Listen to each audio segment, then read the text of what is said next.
चलो बेटे, कल हम लोग है ना आई के बारे में डिस्कशन कर रहे थे, और आई में लास्ट में आपको जो ट्रेंड्स लिखा दिया था, एक नोट लिखा दिया था ना, मेटल, मेटलॉइड और नॉन मेटल का, दो एडजेसेंट पीरियड, दो एडजेसेंट ग्रुप तक के केसेस हम लोगों ने डिस्कस कर लिए थे। लास्ट में जो केस आता है वो रैंडम केस हमें डिस्कस करना था, और उसका नोट लिखा दिया था मेटल, मेटलॉइड और नॉन मेटल। देखिए, मेटल, मेटलॉइड और नॉन मेटल के केसेस के अगर हम लोग डिस्कशन स्टार्ट करें, तो सपोज आपको दिया गया बोरॉन, फास्फोरस, है ना, फ्लोरीन और सल्फर, सपोज ये कुछ स्पीशीज दिए गए, ये एग्जाम में आया हुआ क्वेश्चन है। अब इसको सॉल्व कैसे किया जाएगा? सबसे पहली बात, आपको कुछ भी नहीं बोला, मतलब I1 का ऑर्डर बनाना है, और I1 का ऑर्डर बनाना है तो उसके लिए पहले आप क्या देखेंगे अपना कॉन्फ़िगरेशन। बोरॉन का कॉन्फ़िगरेशन बन जाएगा 2p1, फास्फोरस का कॉन्फ़िगरेशन बन जाएगा 3p3, फ्लोरीन का कॉन्फ़िगरेशन बन जाएगा 2p5, और सल्फर का कॉन्फ़िगरेशन बन जाएगा 3p4।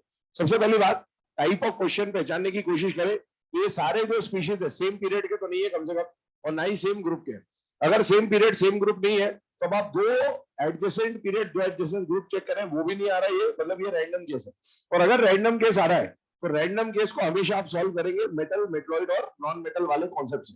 अब इसको मेटल, मेटलॉइड, नॉन मेटल के कॉन्सेप्ट से सॉल्व करें तो सबसे पहले बोरॉन जो है उसको मैं क्या मान के चलूंगा बेटा, मेटलॉइड, और एनसीईआरटी क्या मान के चलता है, नॉन मेटल। मतलब इसका नेचर कहीं ना कहीं मेटलॉइड और नॉन मेटल के इन बिटवीन कहीं पर आ रहा है, जबकि फॉस्फोरस ये तो पक्के नॉन मेटल है बेटे।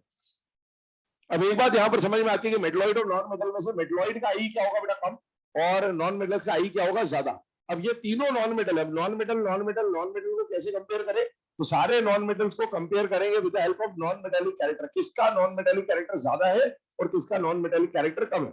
2 मिनट के यहाँ पर ध्यान देंगे सब लोग। तो अगर इसमें हम लोग पोजिशनिंग की बात करें तो boron, phosphorus, sulphur, fluorine, periodic table में कुछ ऐसा पोजिशनिंग है इनका, और इस पोजिशनिंग के हिसाब से बोरॉन को तो आपने ऑलरेडी पोजिशन कर दिया है, क्या लेफ्ट टू राइट जाने पर नॉन मेटेलिक कैरेक्टर बढ़ता है कि नहीं बढ़ता बेटा, बढ़ता है। और अगर नॉन मेटेलिक कैरेक्टर बढ़ता है तो इन सब में से सबसे ज्यादा नॉन मेटेलिक कैरेक्टर किसका हो जाएगा बेटा, फ्लोरीन का। तो फ्लोरीन हमने मैक्सिमम पोजीशन पर रख दिया। अब बचा कौन कौन बेटा, फास्फोरस और सल्फर, इसका 3p4। वैसे तो ये ज्यादा नॉन मेटेलिक है, लेकिन क्या सेम पीरियड के p3 और p4 में एक्सचेंज होता है या नहीं होता बेटा, होता है। और एक्सचेंज की वजह से सल्फर चला जाएगा पीछे और फास्फोरस चला जाएगा आगे, तो ये ऑर्डर बन के आ जाएगा यहाँ पर आई के लिए। इसी तरीके से अगर हम लोग बात करें सेकंड वाले केस की, तो एक और क्वेश्चन यहाँ पर डिस्कस कर रहे हैं। क्वेश्चन है, आपको दिया गया कैल्शियम, स्ट्रोंशियम, सल्फर और आर्गन, एग्जाम में आया हुआ क्वेश्चन है अगेन। इसमें आपको बोला आई का ऑर्डर बनाना है, कुछ भी नहीं बोला, मतलब I1 का ऑर्डर बनाना है। सबसे पहले पहचानने की कोशिश करें बेटा, तो इसका कॉन्फ़िगरेशन है 4s2, इसका कॉन्फ़िगरेशन है 5s2, इसका कॉन्फ़िगरेशन है 3p4 और इसका कॉन्फ़िगरेशन है 3p6। सेम पीरियड के तो नहीं है, ना ही सेम ग्रुप के हैं, और पीरियड भी यहाँ पर थर्ड है, फोर्थ है, फिफ्थ है, मतलब 2 पीरियड वाला केस हो नहीं सकता, क्योंकि कम से कम 3 पीरियड दिख रहे हैं आपको यहाँ पर। तो इसका मतलब ये रैंडम केस है, और रैंडम केस जब किससे सॉल्व करेंगे बेटा, मेटल, मेटलॉइड और नॉन मेटल। सबसे पहली बात, क्या कैल्शियम और स्ट्रोंशियम मेटल है या नहीं बेटा, है, और ये दोनों क्या है बेटा, नॉन मेटल। मेटल और नॉन मेटल में आई का ऑर्डर हमें ऑलरेडी पता है, मेटल का आई कम होगा, नॉन मेटल्स का आई क्या होगा, ज्यादा। अब मेटल, मेटल में आप खुद देखिए, हिंट है यहाँ पर कि दोनों सेम ग्रुप के दे रखे, और सेम ग्रुप में डाउन द ग्रुप जाने पर मेटेलिक कैरेक्टर क्या होता है, कम, हेलो सॉरी, मेटेलिक कैरेक्टर क्या होता है, बढ़ता है, लेकिन आई क्या होती है, कम। तो स्ट्रोंशियम का आई कम है और कैल्शियम का आई क्या हो जाएगा, ज्यादा। ये मेटल्स के लिए हो गया। और ये दोनों नॉन मेटल जो है ये सेम पीरियड के बेटा, थर्ड और थर्ड पीरियड के, और सेम पीरियड में क्या p6 कॉन्फ़िगरेशन का आई सबसे ज्यादा होता है बेटा, यस। इसका मतलब है यहाँ पर आ जाएगा सल्फर और यहाँ पर आ जाएगा आर्गन, तो ये इसका ऑर्डर बन के आ जाता है। सिमिलरली क्वेश्चन डिस्कस करना चाहे तो देखिए, सपोज आपको दिया गया लिथियम, सपोज आपको दिया गया सिलिकॉन, सपोज आपको दिया गया आयरन, और आपको बोला इसका आई कंपेयर करें। कॉन्फ़िगरेशन आपने लिखा 2s1, इसका लिखा 3p2 और इसका कॉन्फ़िगरेशन लिखा 5p5। और जब आप तो अगर आपको मेटल, मेटलॉइड और नॉन मेटल का कॉन्सेप्ट नहीं पता है बेटा, तो इसमें बच्चे कौन सा कॉन्सेप्ट लगाते हैं, शेल नंबर, है ना, कुछ भी नहीं आता मतलब शेल नंबर लगा के सॉल्व करने। अब सोचो इसका शेल नंबर क्या दिख रहा है, 2, इसका क्या दिख रहा है 3, इसका क्या दिख रहा है 5। जनरल फिनोमिना माइंड में क्या आता है कि जिसका शेल नंबर कम होगा उसका आई क्या होगा, जिसका शेल नंबर ज्यादा होगा उसका आई क्या होगा, कम। लेकिन शेल नंबर वाला कॉन्सेप्ट मैं आपको क्लियरली बोल रहा हूँ, तभी लगाना है या तो जब सेम ग्रुप हो, और या फिर 2 एडजेसेंट पीरियड, 2 एडजेसेंट ग्रुप का क्वेश्चन हो, जो कल करा था हम लोगों ने। ये रैंडम केस है बेटा, और रैंडम केस को हमेशा मेटल, मेटलॉइड, नॉन मेटल से सॉल्व करेंगे। मेटल का आई कम, मेटलॉइड का आई ज्यादा, और नॉन मेटल का आई सबसे ज्यादा। अगर आप इसको शेल नंबर से सॉल्व करने जाते हो तो सारा ऑर्डर बिल्कुल एग्जैक्टली उल्टा बनता है, ये बात ध्यान रखिएगा। चलिए इसको नोट करें, आगे बढ़ते हैं एप्लीकेशंस ऑफ आई की तरफ।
तो हम लोगों ने लास्ट क्वेश्चन टाइप देखा, वो रैंडम वाला केस था, मेटल मेटलॉइड नॉन मेटल वाला। अब आते हैं एप्लीकेशंस ऑफ आयनाइजेशन एनर्जी की तरफ। 4 एप्लीकेशन बेसिकली हमें पढ़नी है, जिनमें 2 एप्लीकेशन फिलहाल मैं आपके सामने लिखी हुई है, दोनों आपस में इंटर रिलेटेड है। देखते हैं इसको। पहला जो एप्लीकेशन है बेटा, दैट इज मेटालिक कैरेक्टर। ध्यान देखिएगा, एक रिलेशन आपके सामने लिखा है कि मेटालिक कैरेक्टर और आई कैसे बेटा, बात समझिएगा। इसको हम आई से रिलेट कैसे कर रहे हैं। जैसे मान लीजिए आप ग्रुप 1 को हमने एग्जांपल के फॉर्म में ले लिया, मेटल्स का ग्रुप है ऑब्वियसली। हाइड्रोजन को थोड़ी देर के लिए हटा दे तो भी चल जाएगा, रखना हो तो भी रख लीजिए, कोई दिक्कत नहीं है। डाउन द ग्रुप जा रहे हैं बेटा, तो टॉप टू बॉटम जाने पर रेडियस क्या होता है, बढ़ता है। और रेडियस बढ़ता है मतलब आई क्या होती है, कम होती है। जाने पर आई कम होती जा रही है, आई कम होती जा रही है मतलब सीजियम इलेक्ट्रॉन जल्दी लूज करेगा और लिथियम इलेक्ट्रॉन बाद में लूज करेगा। जो जितनी जल्दी इलेक्ट्रॉन लूज करेगा, मेटल की टेंडेंसी क्या होती है, इलेक्ट्रॉन लूज करने की या गेन करने की, लूज करने। अगर जितनी जल्दी इलेक्ट्रॉन लूज करेगा, हम ये बोलेंगे कि उसके अंदर मेटालिक कैरेक्टर उतना ही ज्यादा है। तो टॉप टू बॉटम जाने पर आई कम हो रही है, आई कम हो रही है मतलब इलेक्ट्रॉन लूज करने की टेंडेंसी बढ़ रही है, मतलब ये आसानी से इलेक्ट्रॉन लूज करेगा, ये मुश्किल से इलेक्ट्रॉन लूज करेगा। जो जितनी आसानी से इलेक्ट्रॉन लूज करेगा, उसका मेटालिक कैरेक्टर क्या हो जाएगा बेटा, उतना ही ज्यादा। तो अब यहां से अगर आई और मेटालिक कैरेक्टर को रिलेट करने की कोशिश करें आप, तो अगर आई कम हो रही है तो मेटालिक कैरेक्टर बढ़ रहा है, मतलब दोनों का रिलेशन कैसा आ जाएगा बेटा, इनवर्सली प्रोपोर्शनल। आपने ये सुन भी रखा है कि डाउन द ग्रुप जाने पर जनरली हम लोग क्या बोलते हैं, मेटालिक कैरेक्टर बढ़ रहा होता है, वही वाली बात। आइए अगले केस पे चलते हैं, रिएक्टिविटी ऑफ मेटल्स। ख्याल सुनना है इस बात को। यहां पर हम एक पैराग्राफ एनसीईआरटी पीरियोडिक टेबल में गिवन है, उसको समझने की कोशिश कर रहे हैं, और पैराग्राफ में क्या पॉइंट दे रखा है वो भी डिस्कस करता हूं, पहले इसको समझ लेंगे। रिएक्टिविटी ऑफ मेटल्स, स्पेसिफिकली मैंने मेटल्स लिखा हुआ बेटा, ठीक है ना। तो मेटल्स की रिएक्टिविटी जो है वो इनवर्सली प्रोपोर्शनल टू क्या है बेटा, आई। अब इसको थोड़ा सा यहां से देखें, metallic character was inversely proportional to I and reactivity is also inversely proportional to I. तो पहले यहां तक चलते हैं। यहां पर हमने क्या पढ़ा था, टॉप टू बॉटम जाएंगे, रेडियस बढ़ेगा, आई कम होगी, मेटालिक कैरेक्टर बढ़ेगा, मेटालिक कैरेक्टर बढ़ेगा। यहां तक तो अपन वहां से आ गए। और एक बात बताओ, ये जो ग्रुप 1 आपको दिख रहा है, ये ग्रुप 1 के जो एलिमेंट्स है, ये क्या है, मेटल्स है या नॉन मेटल्स है? मेटल, मेटल्स है ना। हाइड्रोजन को अगर आप ले लें तो नॉन मेटल है, बाकी जनरली हम लोग बात करें तो ग्रुप 1 क्या है बेटा, मेटल्स का ही ग्रुप है। तो आप खुद सोचिए, मेटल्स के ग्रुप में नीचे जाने पर मेटल का ही कैरेक्टर बढ़ रहा है, मतलब खुद के अंदर खुद का कैरेक्टर बढ़ रहा है। मेटल्स में मेटल का कैरेक्टर बढ़ रहा है। अगर किसी चीज में खुद का कैरेक्टर बढ़ रहा होगा तो ऑब्वियसली ये इस बात को इंडिकेट कर रहा है कि उसकी रिएक्टिविटी क्या हो जाएगी बेटा, बढ़ जाएगी। आप देखिए, नीचे जाने पर मेटल्स में मेटालिक कैरेक्टर ही बढ़ रहा है, इसीलिए हम लोग बोलेंगे कि उसकी रिएक्टिविटी बढ़ रही है। क्यों, मेटल्स को रिएक्टिविटी दिखाने के लिए क्या चाहिए, इलेक्ट्रॉन लूज करना पड़ेगा, केटायन बनाना पड़ेगा, और नीचे जाने पर जल्दी केटायन बनाएगा, और जल्दी केटायन बनाएगा मतलब इसकी रिएक्टिविटी क्या हो जाएगी बेटा, ज्यादा। ये जल्दी से जल्दी रिएक्शन में क्या करना पड़ेगा, पार्टिसिपेट करेगा। ये आगे पे इसी बात को समझते हैं। एनसीईआरटी की लाइन क्या बोलती है, लाइन ये बोलती है कि इन अल्कली मेटल्स, है ना, ग्रुप 1 की बात कर रहा है, in alkali metals on moving down the group increases, whereas in group 17 halogens on moving down the group reactivity decreases। ये लाइन लिखी हुई है एनसीईआरटी पीरियोडिक टेबल में, पैराग्राफ के अंदर। अब आप इसको समझिए, ये तो हमने समझा रिएक्टिविटी बढ़ने की बात। इसको देखिए, इसमें भी सेम कहानी, टॉप टू बॉटम जा रहे हैं, आई कम हो रहा है, मेटालिक कैरेक्टर बढ़ रहा है। टॉप टू बॉटम जा रहे हैं, यहाँ पर भी आई कम होता था और यहाँ पर भी आई कम हो रहा है, मतलब मेटालिक कैरेक्टर बढ़ रहा होगा। लेकिन एक का ग्रुप है या नॉन मेटल्स का ग्रुप है, नॉन मेटल्स का ग्रुप है।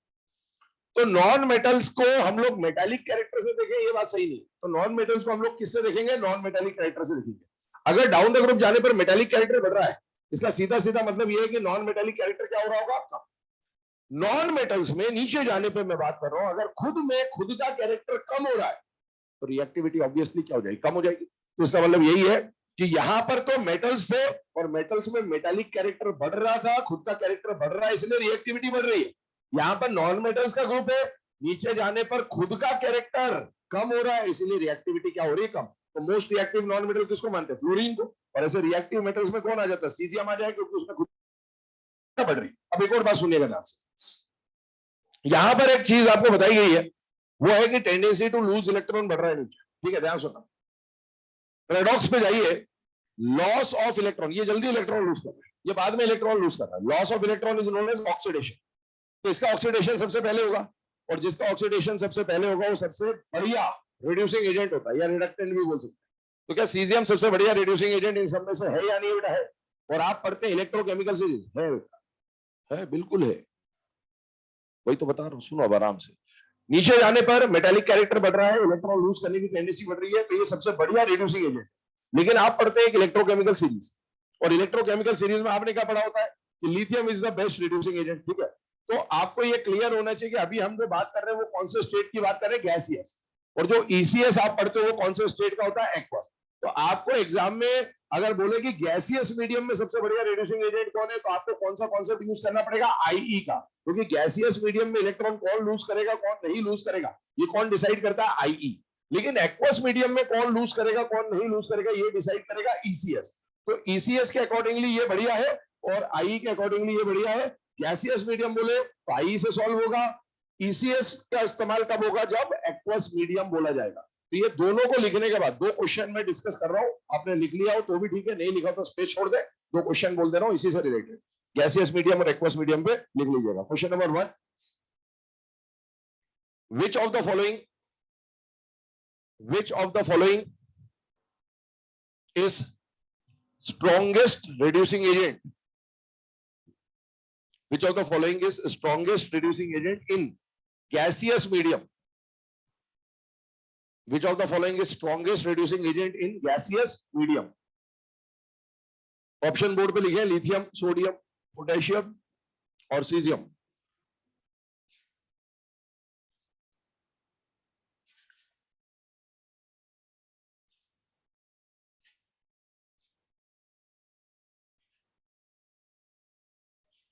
अभी करेक्ट आंसर कौन सा हो जाएगा बेटा, सीजियम, क्योंकि आपको कौन सा मीडियम बोल रखा है, गैसियस। आप साइड में लिख भी लेना, for gaseous medium use IE, है ना, आई का कॉन्सेप्ट यूज होता है बेटा गैसियस मीडियम में।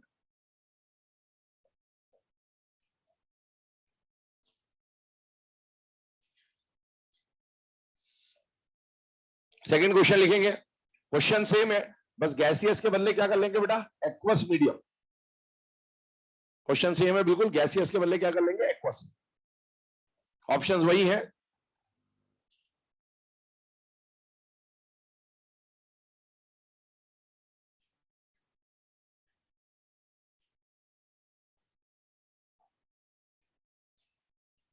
इस बार करेक्ट आंसर कौन सा हो जाएगा बेटा, लिथियम, क्योंकि एक्वस मीडियम में आपको जो कॉन्सेप्ट यूज करना पड़ेगा वो क्या रहेगा, ईसीएस, और ईसीएस के accordingly lithium is the best reducing agent. तो वहां पर लिख लेना, नोट बना, यूज ईसीएस।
चलो बेटा ना, दो एप्लीकेशंस के बाद थर्ड एप्लीकेशन की तरफ आ रहे हैं। थर्ड एप्लीकेशन भी है ना, इंपॉर्टेंट एप्लीकेशन है।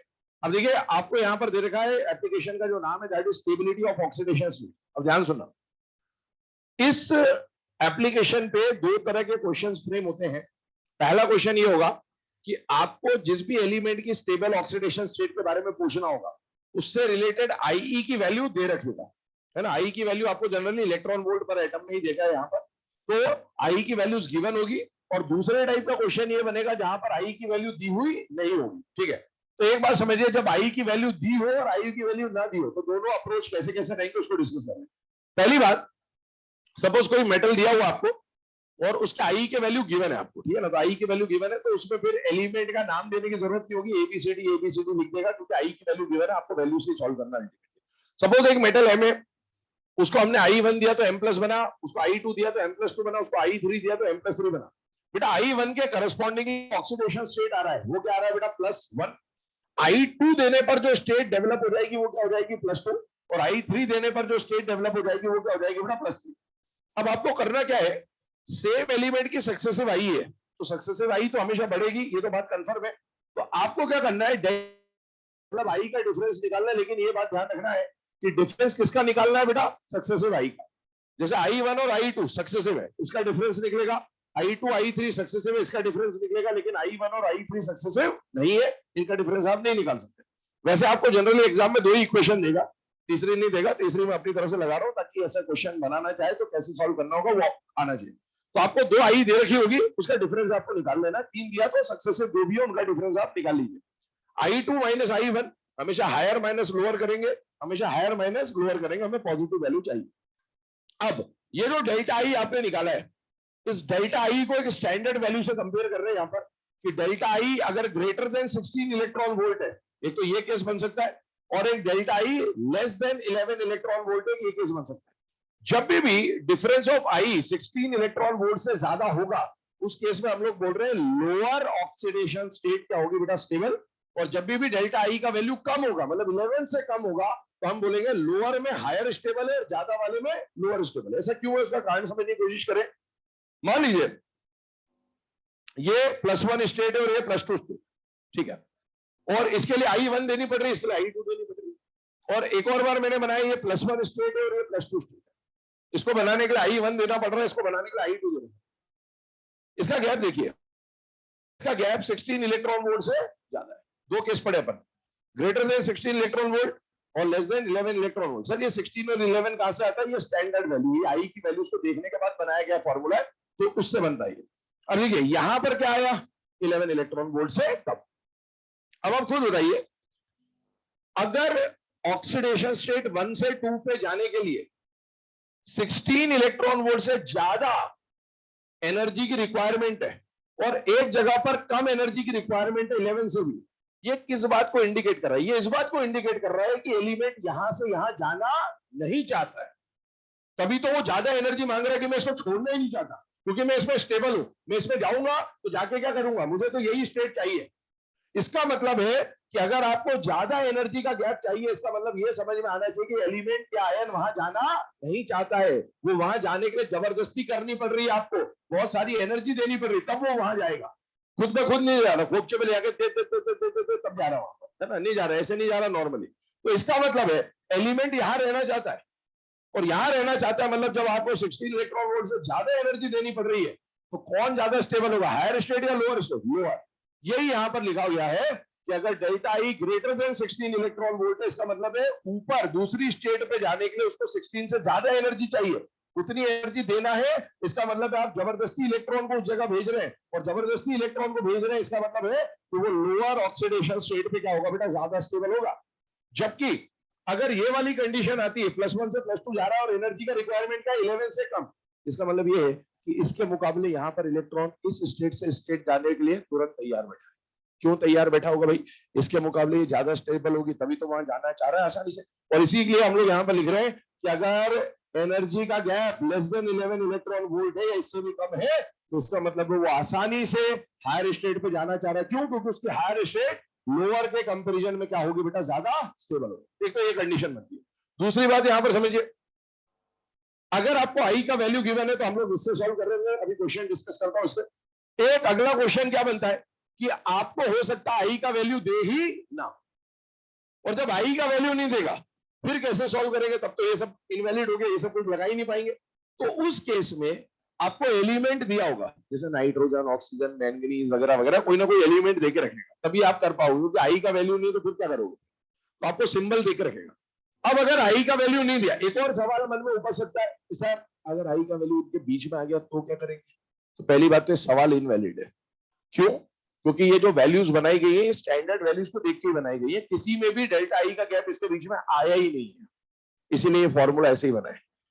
फिर भी यहाँ पर तरह तरह के लोग हैं, है ना, संसार में अलग अलग तरह के प्राणी हैं, हाँ भांति भांति के लोग हैं, रहीमन तेरे संसार में भांति भांति के लोग है ना। तो ऐसे अगर डेल्टा आई जो है वो 11 से 16 के बीच में दे दे, हालांकि ये पॉसिबल नहीं है, ये बात ध्यान रखना, वहां नहीं आएगा, यहाँ कुछ भी आ सकता है यहाँ कुछ भी आ सकता है। डेल्टा आई अगर 11 से 16 के बीच में आया तो भी उसको आपको इसी से सॉल्व करना है, उसको ऐसा मान लेना कि आई की वैल्यू नहीं गिवन है, ठीक है। और उसको हम सॉल्व कैसे करेंगे, उस केस में हम इलेक्ट्रॉनिक कॉन्फ़िगरेशन, वो जो एलिमेंट गिवन है उसका इलेक्ट्रॉनिक कॉन्फ़िगरेशन की मदद से ऑक्सीडेशन स्टेट की स्टेबिलिटी डिटरमाइन करेंगे। एक बात मैं आपसे यहां पर पूछना चाह रहा हूं, ध्यान से देखिएगा बेटा, डी ब्लॉक से रिलेटेड मैं बात कर रहा हूं। ये जो ऑक्सीडेशन स्टेट की स्टेबिलिटी हम लोग पढ़ रहे हैं ना, ये एसपी ब्लॉक में तो ठीक ठाक है, इसका ज्यादा से ज्यादा यूज डी ब्लॉक में आएगा, क्योंकि वेरिएबल ऑक्सीडेशन स्टेट दिखाने की जो टेंडेंसी होती है वो जनरली किसकी होती है, डी ब्लॉक, ठीक है। तो अब आप एक बात बताइए मुझे कि मैंगनीज के बारे में आप लोग जानते हैं कि मैंगनीज तरह तरह की स्टेट दिखाता है,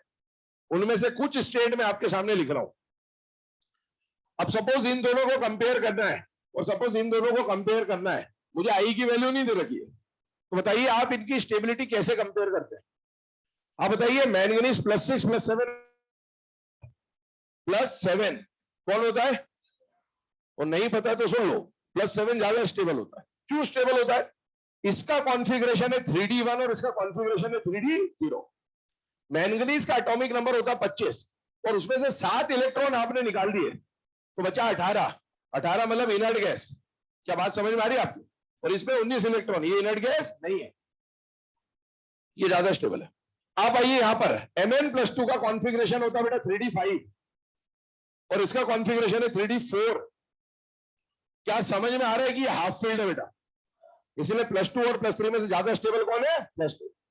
अब एक बात समझना, अच्छा इसमें से और इसमें से जेड इफेक्टिव किसका ज्यादा होगा, +3 का, लेकिन स्टेबल ज्यादा कौन है, +2।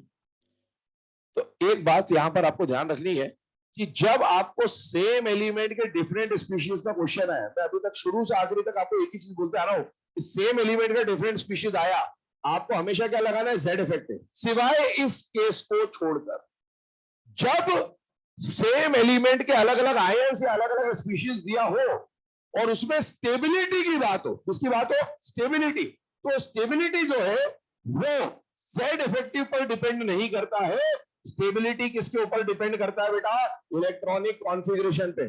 जो कॉन्फ़िगरेशन स्टेबल है उसी में स्टेबिलिटी ज्यादा होगी, जेड इफेक्टिव से स्टेबिलिटी का दूर दूर तक कोई रिश्ता नहीं है। वरना आप खुद सोचिए, अगर मैं सोडियम को बनाता हूं Na+, सोडियम को बनाता हूं Na+2, सोडियम का बनाता हूं Na+3, सोडियम का बनाता हूं Na+4, सोडियम का जेड इफेक्टिव सबसे ज्यादा तो इसमें, लेकिन सोडियम नेचर में किस फॉर्म में मिलता है, क्यों, क्योंकि ये इनर्ट गैस कॉन्फ़िगरेशन है। याद करिए रेडियस के क्वेश्चंस, रेडियस के क्वेश्चन में मैंने आपको लिखाया था आइसोइलेक्ट्रॉनिक में generally 2 electron, 10 electron, 18 electron, 36 electron, वहां पर भी आयंस बनाए थे हम लोगों ने। और दुनिया का कोई भी एलिमेंट इलेक्ट्रॉन गेन या लूज क्यों करना चाहता है, इनर्ट गैस बनने के लिए, उसको जेड इफेक्टिव से कोई फर्क नहीं पड़ता, उसको सिर्फ और सिर्फ इनर्ट गैस या स्टेबल कॉन्फ़िगरेशन चाहिए। तो ऑक्सीडेशन स्टेट की स्टेबिलिटी जेड इफेक्टिव पे डिपेंड नहीं करती है, सिर्फ और सिर्फ इस पे डिपेंड करती है कॉन्फ़िगरेशन पे। ये बात बिल्कुल क्लियर होनी चाहिए बेटा दिमाग में, इसका इस्तेमाल यही नहीं डी ब्लॉक के अंदर भी हो रहा होगा।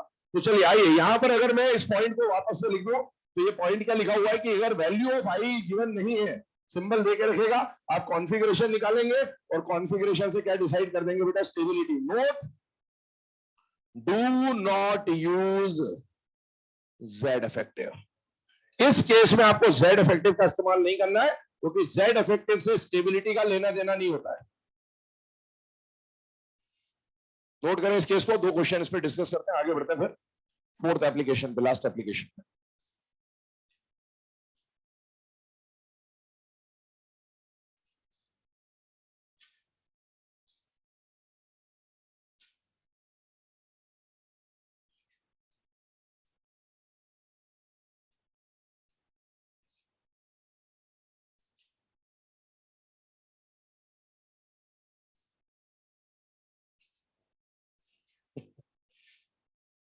चलिए क्वेश्चन बोल रहा हूं, लिख लेना। पहला क्वेश्चन लिखे इसमें, ये लिखा हुआ बोर्ड पर, आराम लिखते रहता हूं, क्वेश्चन लिखिए। देखिए, for an element A, if values of IE1, IE2 and IE3 are values of IE1, IE2 and IE3 are 5 electron volt, 10 electron volt, 40 electron volt, 5, 10 और 40, 5, 10 and 40 electron volt respectively, then determine its stable oxidation state.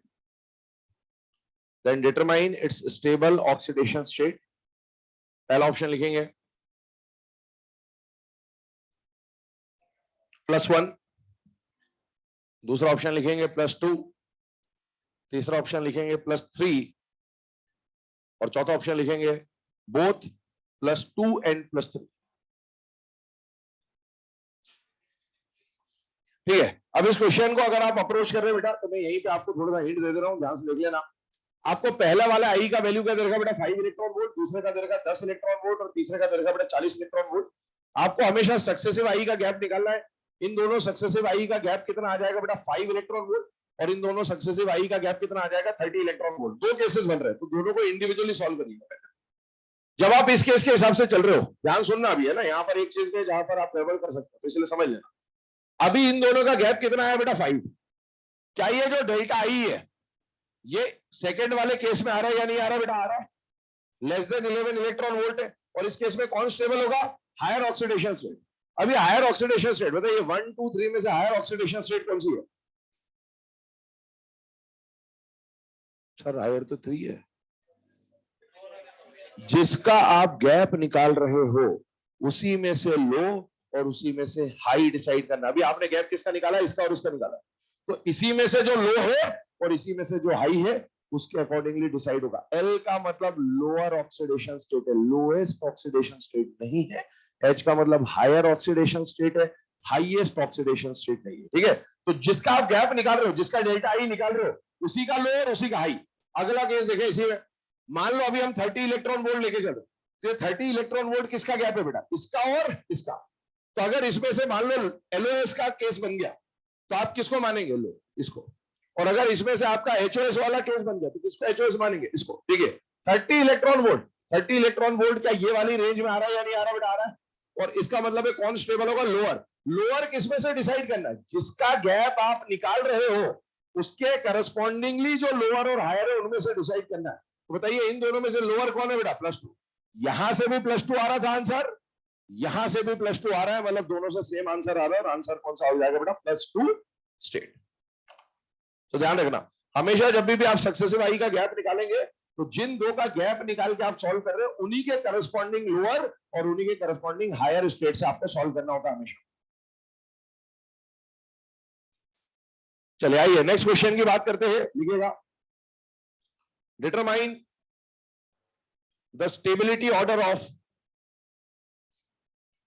Determine the stability order of 3 species आपके सामने लिखे हुए हैं, aluminium +1, aluminium +2 और aluminium +3। अब आपको बोला इसमें स्टेबिलिटी का ऑर्डर निकालना है। आपको आईई का वैल्यू गिवन नहीं है, तो ये क्वेश्चन समझ में आ जाना चाहिए, विदाउट आई दिया मतलब किससे सॉल्व करना है, कॉन्फिगरेशन। और इसमें अगर आप जेड इफेक्टिव लगाना चाहेंगे, तो जेड इफेक्टिव के हिसाब से तो ऑर्डर क्या बनेगा, 1 की स्टेबिलिटी सबसे कम, 2 की सबसे ज्यादा और 3 की उससे भी ज्यादा। लेकिन आपको समझ में आना चाहिए कि ऑक्सीडेशन स्टेट की स्टेबिलिटी जेड इफेक्टिव पे डिपेंडेंट नहीं होती, किस पे डिपेंडेंट होती है बेटा, कॉन्फिगरेशन।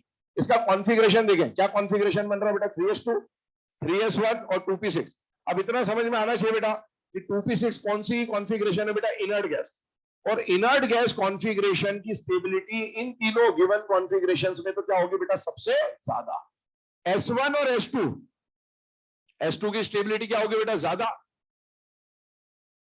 मैंने कल भी बोला था, परसों भी बोला था आपको कि ये दिखता हाफ फील्ड है, लेकिन ये तो हाफ फील्ड है भी नहीं। तो आप देखिए, सबसे कम स्टेबल इनमें से जो स्टेट है वो कौन सी है बेटा, एल्यूमिनियम की +2 स्टेट। उससे ज्यादा स्टेबल आएगी एल्यूमिनियम की +1 स्टेट, और सबसे ज्यादा स्टेबल है एल्यूमिनियम की +3 स्टेट।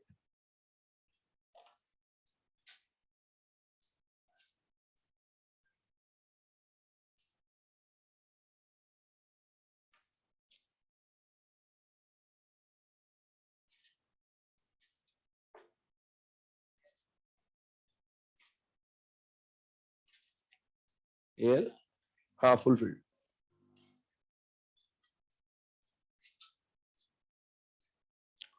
चलो बेटा ना, अब ये क्वेश्चंस हो जाने के बाद, एप्लीकेशन नंबर 3 हो जाने के बाद लास्ट एप्लीकेशन के ऊपर बात कर रहे हैं। और लास्ट एप्लीकेशन है एप्लीकेशन नंबर 4। आपके सामने एप्लीकेशन का हेडिंग ऑलरेडी लिखा हुआ है, नंबर ऑफ वैलेंस इलेक्ट्रॉन। ध्यान से देखिएगा, ये भी इंपॉर्टेंट एप्लीकेशन है, इस पे भी फ्रीक्वेंटली क्वेश्चन पूछे जाते हैं। और अभी इसमें एप्लीकेशन में निकालना सिर्फ एक चीज होता है, लेकिन उससे और क्या क्या टाइप के क्वेश्चन फ्रेम हो सकते हैं आगे, वो भी हम लोग डिस्कस करेंगे। ध्यान से देखिएगा, इस एप्लीकेशन का मोटिव क्या है वो समझ लीजिए पहले तो। मान लो एक एलिमेंट है मैग्नीशियम, तो मैग्नीशियम में एटॉमिक नंबर है बेटा 12, और इसका कॉन्फ़िगरेशन क्या होता है, 282।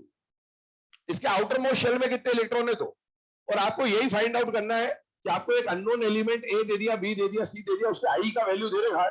तो आई का वैल्यू देखकर आप कैसे डिसाइड करेंगे कि उसके वैलेंस शेल में या आउटर मोस्ट शेल में कितने इलेक्ट्रॉन। एक बात समझिएगा, मैं जब पहला इलेक्ट्रॉन वन दोगे तो सपोज वो I1 का वैल्यू यहाँ कहीं है, और इधर से इधर जाने पर हम बोल रहे हैं कि एनर्जी क्या हो रही है बेटा, कुछ एक वैल्यू दी आपने, हमें नहीं पता। फिर दूसरा इलेक्ट्रॉन निकालने गए तो आपने कुछ आई थी, सपोज वो इतनी थी। इतना पक्का पता है कि I1 के मुकाबले I2 ज्यादा होगा। कितना ज्यादा होगा ये नहीं बता सकते, लेकिन ज्यादा होगा ये हमें पता। जैसे ही 2 इलेक्ट्रॉन निकल गए, क्या इसका कॉन्फ़िगरेशन इनर्ट गैस कॉन्फ़िगरेशन बन जाएगा। तो I2 के मुकाबले I3 ज्यादा तो होगा, लेकिन ज्यादा होगा या यहां से तीसरा इलेक्ट्रॉन निकालने के लिए बहुत ज्यादा एनर्जी दे, बहुत ज्यादा डिफरेंस आएगा। तो जो I3 होगा ना, वो ज्यादा तो होगा, लेकिन उसका गैप सडनली बहुत ज्यादा बढ़ जाएगा। तो और I4 की जब आप बात करें तो I4 फिर से नॉर्मल ट्रेंड फॉलो करना लगेगा। तो ये जो सडन जंप आता है ना आई में, इससे इंडिकेट हो जाएगा कि उस एलिमेंट जिसकी आई की वैल्यू आपको गिवन है, आई की वैल्यू को जंप देखकर आप बता सकते हैं कि कितने वैलेंस इलेक्ट्रॉन वहां पर होंगे। जैसे इसको हम लोग क्या बोलेंगे, this is jump 1, first jump है बेटा, इधर से इधर। इसको हम लोग क्या बोलेंगे, सेकेंड जंप। जंप बोल रहे हैं या गैप बोल रहे हैं, मैं गैप भी बोल सकता हूँ, जंप भी बोल सकता हूँ, बात एक ही है, गैप बोलूं या जंप बोलूं। ये कौन सा जंप है बेटा, सेकेंड। अभी आप देखो, सबसे बड़ा जो गैप आया है या सबसे बड़ी जो जंप आई है, वो गैप नंबर 1 में आया है, गैप नंबर 2। ये जो गैप का नंबर है ना 2, यही बताएगा आपको वैलेंस इलेक्ट्रॉन की क्वांटिटी। अगर जंप सबसे बड़ा गैप 1 में आया तो वैलेंस इलेक्ट्रॉन 1 है, जंप सबसे बड़ा गैप 2 में आया तो वैलेंस इलेक्ट्रॉन 2 है, जंप सबसे बड़ा गैप 3 में आया तो वैलेंस इलेक्ट्रॉन 3 होंगे। इस तरह से आप सॉल्व कर रहे हो। चलिए इसको अप्लाई कर रहे हैं, यहां पर एक एग्जांपल के थ्रू चेक करिएगा। आपको एक एलिमेंट ए दिया हुआ है और उसके आई, सक्सेसिव आई का वैल्यू दे रखा है किलो जूल पर मोल में। पहले I1 का वैल्यू क्या दे रखा बेटा, 100। सक्सेसिव आई बढ़ेगा तो सही, लेकिन कितना बढ़ेगा वो डिसाइड होगा कॉन्फ़िगरेशन के बेसिस पे। तो ये 100 है, 500 है, 2000 है, ये 2400 है। अब आप यहां पर जंप देखिए, गैप देखिएगा। इन दोनों का जो गैप है उसको हम लोग बोल रहे हैं गैप नंबर 1 या जंप नंबर 1। इन दोनों का जो गैप है उसको हम लोग बोल रहे हैं बेटा गैप नंबर 2। और इन दोनों का जो गैप है उसको हम लोग क्या बोल रहे हैं बेटा, गैप नंबर 3। सबसे बड़ा jump, sudden jump, biggest jump कहां दिख रहा है बेटा, गैप नंबर 2 में। वैल्यूज देख के समझ में आ जाना चाहिए इतना तो। यहाँ कितने का गैप है बेटा, 400। यहाँ है 1500, यहाँ 400। सबसे बड़ा गैप तीनों में से कौन सा है, 1500 वाला। और वो गैप यहाँ आ रहा है। ये गैप का नंबर क्या है, 1 है या 2 है बेटा, 2। तो ये जो गैप नंबर होगा ये आपको क्या बता देगा, नंबर ऑफ वैलेंस इलेक्ट्रॉन। मतलब इस गिवन केस के लिए नंबर ऑफ वैलेंस इलेक्ट्रॉन की क्वांटिटी कितनी आ जाती है बेटा, 2। यहां तक पहले आप नोट करें, इसके आगे इसके बेस पे क्या क्या और क्वेश्चन फ्रेम हो सकता है वो देखते हैं।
अगला वाला जो केस हम लोग यहाँ पर डिस्कस कर रहे हैं दैट इज वैलेंस इलेक्ट्रॉन आपने निकाल लिया एक बार, और वैलेंस इलेक्ट्रॉन को निकालने के बाद अब आपसे क्या क्या क्वेश्चन और फ्रेम कर सकते हो उसको समझने की कोशिश करिए। पहला क्वेश्चन तो वैलेंस इलेक्ट्रॉन निकालने के लिए आएगा, हमने ऑलरेडी कर लिया। अगला क्वेश्चन क्या बोलेगा कि ये जो एलिमेंट है जिसका वैलेंस इलेक्ट्रॉन आपने निकाला है इसके ग्रुप की जनरल कॉन्फ़िगरेशन क्या होगी। जैसे फॉर एग्जांपल है ना, मैं बोलते जा रहा हूं, क्वेश्चन भी साथ साथ लिखते जाइए है ना। क्वेश्चन पहले तो ये एबीसीडी नहीं लिखना, पहले क्वेश्चन लिखना, नॉर्मल कॉमन क्वेश्चन लिखा देता हूं। For the above example, for the above example determine the following, for the above example determine the following, for the above example determine the following. चलिए फर्स्ट लिखिएगा, इसमें ए पार्ट के ऊपर बात कर रहे हैं, पार्ट ए बना के लिखिएगा general electronic configuration. Part A लिखिएगा जनरल इलेक्ट्रॉनिक कॉन्फ़िगरेशन। ये जो पार्ट है आपसे पूछा है जनरल इलेक्ट्रॉनिक कॉन्फ़िगरेशन बेटा, इसके लिए आपको ऑप्शन दिए जा रहे हैं। फर्स्ट ऑप्शन है बेटा NS1, सेकंड ऑप्शन है बेटा NS2, थर्ड ऑप्शन है बेटा NS2NP1 और इसके अलावा फोर्थ ऑप्शन है बेटा NS2NP2। सपोज ये ऑप्शंस आपको दिए गए।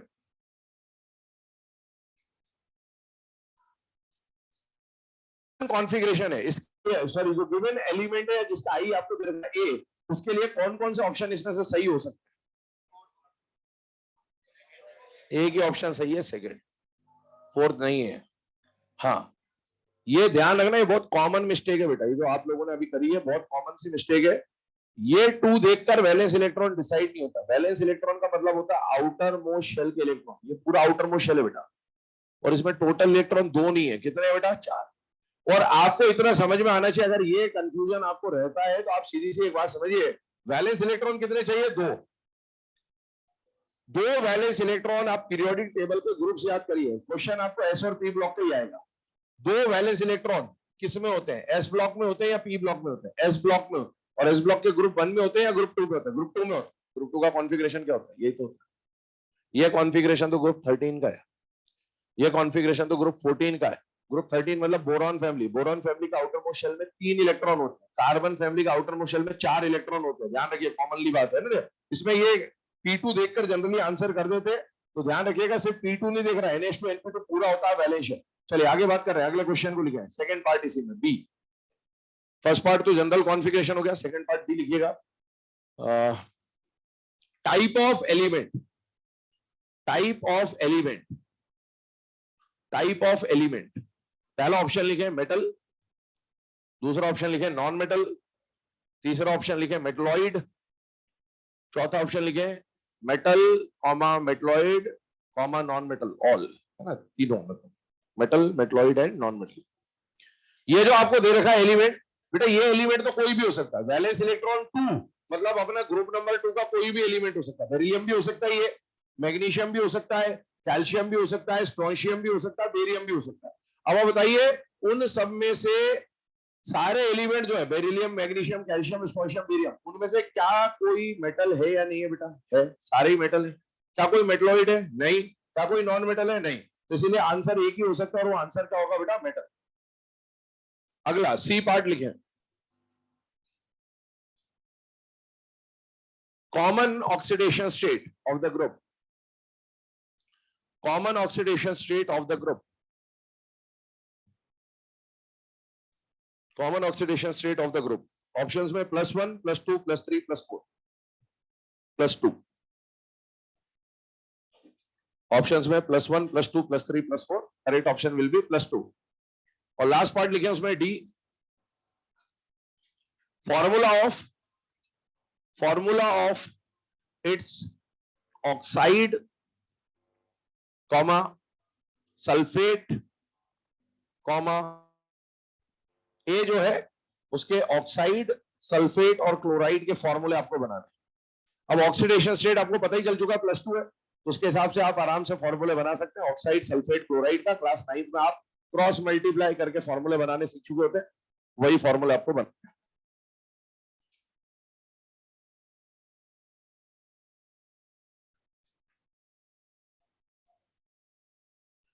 ऑक्साइड का फॉर्मूला क्या हो जाएगा बेटा, AO, ठीक है। सल्फेट का फॉर्मूला हो जाएगा ASO4, और क्लोराइड का फॉर्मूला हो जाएगा ACl2।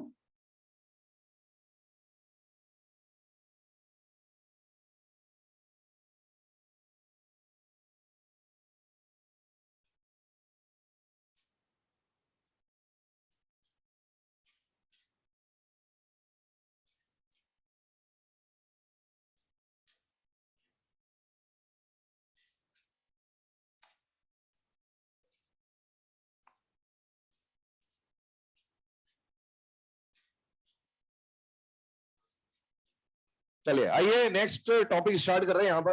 और अगला जो टॉपिक हमें पढ़ना है दैट इज इलेक्ट्रॉन एफिनिटी, या फिर बोल सकते हैं इलेक्ट्रॉन गेन एंथैल्पी। ठीक है, इसमें से पहले इसके बारे में थोड़ा सा कुछ जनरल पॉइंट आपको बता दे रहा हूं। एनसीईआरटी जो है, एनसीईआरटी में केवल और केवल एक ही टर्म मेंशन है और वो टर्म है बेटा इलेक्ट्रॉन गेन एंथैल्पी। तो एनसीईआरटी का जो क्वेश्चन आएगा या आपको नीट में जो क्वेश्चन देखने को मिलेगा उसमें ये बहुत मुश्किल है, रेयर चांसेस है कि ये देखने को मिले। आपको हमेशा क्वेश्चन इलेक्ट्रॉन गेन एंथैल्पी के टर्म्स में ही मिलेगा। और मेरा ऐसा ऑब्जर्वेशन है कि जनरली ये टॉपिक ऐसा लगता है बच्चों को भी डिफिकल्ट होता है थोड़ा सा ये वो, लेकिन ये बिल्कुल ही निहायती दो कौड़ी का टॉपिक। ठीक है, पहली बात समझ में आ जाए तो हर टॉपिक के साथ यही है। ठीक है, तो वो सिंपल सा टॉपिक है। और ये टॉपिक कैसे ऑपरेट करेगा उसके लिए पहले आपको बता देता हूँ कुछ बातें। हम लोग पहले इलेक्ट्रॉन एफिनिटी पढ़ेंगे, और इलेक्ट्रॉन एफिनिटी क्योंकि इलेक्ट्रॉन गेन एंथैल्पी को समझने के लिए अच्छी तरीके से इसके बारे में कमांड होना जरूरी है। ये आपको समझ में आ गया, वैसे दोनों एक ही चीज है, बस साइन का डिफरेंस है, लेकिन ये समझना थोड़ा आसान होता है। ये एक बार आपने कैप्चर कर लिया तो उसमें और कुछ नहीं, बस इसका साइन वहां पर जाके उल्टा हो जाएगा। तो हम लोग पहले इलेक्ट्रॉन एफिनिटी के बारे में बात करेंगे और फिर आएंगे इलेक्ट्रॉन गेन एंथैल्पी पे। एग्जाम में आपको क्वेश्चन किसके बारे में देखने को मिलेगा, इलेक्ट्रॉन गेन एंथैल्पी का ही देखने को मिलेगा। ठीक है, आइए अब मैं जो आपको यहाँ पर समझाने वाला हूँ शुरू में, इसको बहुत ध्यान से और इत्मीनान से समझ लेना है ना। शुरू के जो 10-15 मिनट जो भी आपको बताया जाने वाला है यही समझ लेना, क्योंकि उसके बाद इस टॉपिक में सिर्फ लिखाया जाएगा, समझाया कुछ भी नहीं जाएगा। जो भी समझाना वो यही समझा देगा, और अगर ये समझ में आ जाए तो ठीक है, वरना जब तक ये टॉपिक खत्म ना हो जाए तो घर पे आराम करना, तो फिर आगे वाकई में कुछ समझ नहीं आएगा, ये बता देता हूँ। आइए यहाँ पर हम लोग यहाँ पर जो डिस्कशन कर रहे हैं वो डिस्कशन कर रहे हैं एटम से स्टार्ट कर रहे हैं। इलेक्ट्रॉन गेन एंथैल्पी या इलेक्ट्रॉन एफिनिटी, यहां से एक बात समझ में आती है आपको कि पिछला वाला जो टॉपिक रहता है आयनेशन एनर्जी, वहां पर हम इलेक्ट्रॉन रिमूव कर रहे हैं और यहां पर हम इलेक्ट्रॉन ऐड कर रहे होंगे। अब इलेक्ट्रॉन एडिशन का जो प्रोसेस है वो हम यहां पर पढ़ने वाले हैं। इलेक्ट्रॉन के एडिशन के प्रोसेस में दो चीजें देखी जाती है बेटा। जितना भी हमारा पीरियोडिक टेबल में 118 के 118 एलिमेंट्स है, उनमें से 118 एलिमेंट्स को दो कैटेगरी में डिवाइड करना है। कौन से दो कैटेगरी? ऐसे एटम्स या ऐसे एलिमेंट्स जो इलेक्ट्रॉन को खुद ब खुद अट्रैक्शन दिखाते होंगे, मतलब इलेक्ट्रॉन को अट्रैक्ट करते होंगे, और कुछ ऐसे भी केस होंगे जो इलेक्ट्रॉन के लिए अट्रैक्शन नहीं दिखाते होंगे। क्योंकि भाई हमें इलेक्ट्रॉन को ऐड करवाना है यहाँ पर, तो सपोज इलेक्ट्रॉन एडिशन कैसे होगा? मान लो एक आइसोलेटेड गैसियस एटम है, क्या पूरे 118 आइसोलेटेड गैसियस एटम में हर किसी के सेंटर में न्यूक्लियस होगा या नहीं होगा? बेटा होगा। और मान लो ये एक फ्री इलेक्ट्रॉन है, इसका इलेक्ट्रॉन नहीं किसी और का इलेक्ट्रॉन है, घूम फिर मंडरा रहा है। जब इस फ्री एटम के पास ये इलेक्ट्रॉन ऐसे इधर उधर मंडरा रहा होगा तो इसका न्यूक्लियस का कर्तव्य क्या बनता है? इसको अट्रैक्ट कर ले। क्यों? क्योंकि इसके पास कौन सा चार्ज है? प्लस, और इसके पास कौन सा चार्ज है? माइनस। तो पीरियोडिक टेबल के जो ज्यादातर एलिमेंट है ना वो यही काम करेंगे। उनके पास न्यूक्लियस सेंटर में कौन बैठा है? बेटा पॉजिटिव बैठा है, और इलेक्ट्रॉन उसके आसपास घूम रहा है घूम रहा है घूम रहा है, वो क्या कर लेंगे? इलेक्ट्रॉन को अट्रैक्ट कर लेंगे। तो इसमें दो तरह की कैटेगरी बन रही है। ऐसा पहला कैटेगरी वो एटम्स जो इलेक्ट्रॉन को खुद ब खुद अट्रैक्ट करते होंगे, और दूसरा कैटेगरी वो एटम्स जो जिनके आसपास इलेक्ट्रॉन कितना भी मंडरा ले कोई फर्क नहीं पड़ रहा। ठीक है, कोई फर्क नहीं पड़ता, सख्त नहीं है बाबा है। ठीक है, हाँ सुने। तो ऐसा ऐसा आइटम, अरे पुराने ऋषि मुनि तपस्वी लोग जो होते हैं ना, जब उनके पुराने वो देखे होंगे वो मेनका वेनका डांस करते रहते थे, कोई फर्क नहीं, तपस्या भंगनी होती थी उनकी ना, वैसे वाले। तो ये तो हमारे जैसे आम आदमी है, ठीक है, और ये है वो ऋषि मुनि है ना, बिल्कुल खतरनाक वाले अच्छे वाले ऋषि मुनि ना। हाँ सुने अब सुन ले ध्यान से, तेरे बहुत दर्द छुपा हुआ है। सुने यहां पर हम लोग बात कर रहे हैं, अभी ये एटम है सपोज, ठीक है। एटम को दो कैटेगरी में डिवाइड किया, वो एटम जो इलेक्ट्रॉन को खुद ब खुद अट्रैक्ट करेंगे, और वो एटम जो इलेक्ट्रॉन की अट्रैक्शन बिल्कुल भी नहीं दिखाएंगे। अब आप यहां पर जाके जब ये दो कैटेगरी हमने बनाई तो पहला क्वेश्चन ये बनता है कि ऐसे कौन से एटम्स होंगे जो ये कारनामा दिखा रहे होंगे और ऐसे कौन से एटम होंगे जो ये कारनामा, भाई इनके भी तो सेंटर में न्यूक्लियस बैठा है, इनको भी तो इलेक्ट्रॉन को अट्रैक्ट करना चाहिए था, हाँ इसमें भी अट्रैक्शन होना चाहिए था, लेकिन ये क्यों अट्रैक्ट नहीं कर रहे? Due to their stability. इनकी स्टेबिलिटी खराब हो जाएगी अट्रैक्ट करने से। कैसे स्टेबिलिटी खराब हो जाएगी? इसमें केस कौन कौन से आते हैं? ग्रुप 18 स्टेबल है पहले से, अगर एक इलेक्ट्रॉन और ले लेंगे तो भैया इनका स्टेबिलिटी बिगड़ जाएगा, इसलिए चाहते हुए भी ये इलेक्ट्रॉन को अट्रैक्ट नहीं कर रहे। बोले क्यों? क्योंकि आ जाएगा तो स्टेबिलिटी खराब हो जाएगी। यहां पर ग्रुप 2 ले लीजिए, ग्रुप 2 का कॉन्फ़िगरेशन क्या होता है? NH2, इनका कॉन्फ़िगरेशन होता है NH2 NP6, ये स्टेबल, ये भी स्टेबल। इसमें अगर एक और इलेक्ट्रॉन ऐड कर दिया तो ये इलेक्ट्रॉन को ऐड होते ही इसका स्टेबिलिटी क्या हो जाएगा? खराब। तो ये इलेक्ट्रॉन के एडिशन को क्या करेगा? रेजिस्ट कर रहा होगा। ये इलेक्ट्रॉन के एडिशन को क्या कर रहा होगा? रेजिस्ट कर रहा होगा। और इसी तरह से आ जाएगा नाइट्रोजन। नाइट्रोजन का ग्रुप नहीं है, सिर्फ नाइट्रोजन है, ध्यान रखना। नाइट्रोजन का कॉन्फ़िगरेशन क्या है? 2p3। Sir 2p3 half field है, बिल्कुल। ये सबसे ज्यादा स्टेबल, ये उससे कम स्टेबल, ये सबसे कम स्टेबल, p3 हाफ फील्ड। तो सर नाइट्रोजन का पूरा ग्रुप ही तो हाफ फील्ड होता है, तो पूरा ग्रुप क्यों नहीं लिया? पूरा ग्रुप इसमें नहीं लिया क्योंकि हाफ फील्ड की कोई औकात है ही नहीं एक्चुअली। यहां पर p3 की स्टेबिलिटी मैटर नहीं कर रही है, मैटर ये कर रहा है कि हाफ फील्ड है, साथ ही साथ इसका साइज छोटा है। आप पूरे ईए में एक क्वेश्चन आपको आना चाहिए, 11वीं क्लास से पढ़ते आते हो, कि why EA of chlorine is more than the EA of fluorine. ये सुन रखा होगा सबने। और उसका रीजन बोलते हैं कि ये छोटा होता है, छोटा होता है तो इलेक्ट्रॉन आता है तो रिपल्शन लगता है और ऐड नहीं हो पाता। वही कहानी इसके साथ। ये हाफ फील्ड भी है, साथ ही साथ छोटा इलेक्ट्रॉन ऐड नहीं होगा। नीचे वाला हाफ फील्ड है लेकिन बड़ा है, आराम से ऐड हो जाएगा। तो इसीलिए नाइट्रोजन का ग्रुप नहीं लेंगे, नाइट्रोजन सिर्फ अकेला आएगा। ये वो 3 केसेस हैं जो चाहते हुए भी इलेक्ट्रॉन को अट्रैक्ट नहीं कर रहे होंगे। तो आपको यहां पर एटम को 118 एलिमेंट्स को 2 कैटेगरी में डिवाइड करना है। पहला वो एटम जो खुद ब खुद इलेक्ट्रॉन के अट्रैक्शन दिखाते होंगे, और वो एटम जो इलेक्ट्रॉन के अट्रैक्शन नहीं दिखाते होंगे। कौन से केस है जो अट्रैक्शन नहीं दिखाएंगे? 3 केस है, आपको बता दिया है, ग्रुप 18, ग्रुप 2 और नाइट्रोजन। ये वो केस है जो इलेक्ट्रॉन नहीं दिखाएंगे। इसके अलावा पीरियोडिक टेबल के जितने भी एलिमेंट्स हैं वो सब क्या दिखाएंगे बेटा? अट्रैक्शन दिखाएंगे। मतलब मोस्टली, जनरली, ज्यादातर एलिमेंट ये कारनामा दिखाएंगे, केवल ये 3 केस ये वाली कंडीशन दिखाएंगे। और आगे सुनिएगा। पहला हमने बाइफरकेशन, ये बाइफरकेशन बिल्कुल दिमाग में फिट करते जाइए, है ना। पहला क्या हुआ? वो एलिमेंट जो इलेक्ट्रॉन को अट्रैक्ट करेंगे, दूसरे वो जो एलिमेंट्स इलेक्ट्रॉन को अट्रैक्ट नहीं करेंगे। अट्रैक्ट कौन कौन नहीं करेगा? ग्रुप 18, ग्रुप 2 नाइट्रोजन, और वो अट्रैक्ट करेंगे कौन? जनरली, बाकी सब। आइए इधर, अब हम लोग इस टर्म के ऊपर चल रहे हैं, electron affinity. Electron affinity, affinity word का मतलब क्या होता है? Love, attraction. ईए को आज से हम लोग इलेक्ट्रॉन एफिनिटी ना बोल के मैं ऐसा बोलूंगा, इलेक्ट्रॉन के लिए अट्रैक्शन। बात एक ही है, इलेक्ट्रॉन एफिनिटी बोलूं या इलेक्ट्रॉन के अट्रैक्शन बोलूं, बात एक ही है। तो ईए को हम लोग क्या बोलेंगे? इलेक्ट्रॉन के लिए अट्रैक्शन। और मैंने वही चीज आपको सबसे पहले समझाई है।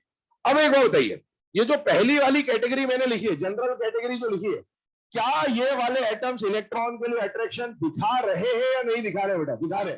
और अगर ये इलेक्ट्रॉन के लिए अट्रैक्शन दिखा रहे तो इनका इलेक्ट्रॉन के लिए attraction will be considered to be positive. और क्या ये वाले स्पीशीज इलेक्ट्रॉन के अट्रैक्शन दिखा रहे हैं या नहीं दिखा रहे? बेटा नहीं दिखा रहे, तो इनका इलेक्ट्रॉन के लिए attraction will be considered as zero.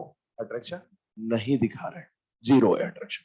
हालांकि स्टैंडर्ड बुक्स में इसको जीरो लिया जाता है, हम चाहे तो नेगेटिव बोल दें अपने समझने के लिए, लेकिन स्टैंडर्ड टर्म तो जीरो ही होती है बेटा। ये अट्रैक्शन दिखा रहे हैं या अट्रैक्शन नहीं दिखा रहे? नहीं दिखा रहे मतलब जीरो। नेगेटिव अट्रैक्शन क्या होता है? नेगेटिव अट्रैक्शन तो नफरत होती है भाई, सीधी बात है, ठीक है। तो ये अट्रैक्शन दिखा रहे हैं या अट्रैक्शन नहीं दिखा रहे? जीरो।